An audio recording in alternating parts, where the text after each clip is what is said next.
I put together a couple of mats here for our steps. As you can tell, they are cut to fit. And what I did is I went to Walmart and I bought one of these larger mats at Walmart.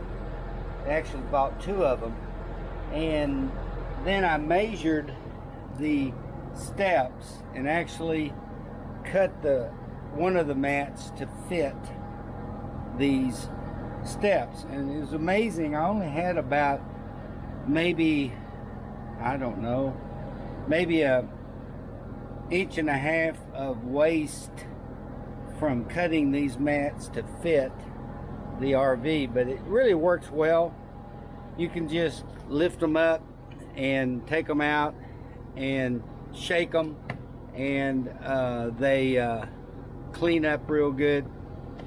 And you can even wash them if you'd like, but they're just real easy. During the time we're camping, we just can take them out and shake them and put them back in, and it sure does cut down on the amount of actual dust, dirt and stuff that you track into your RV. But anyway, just wanted to share that with you.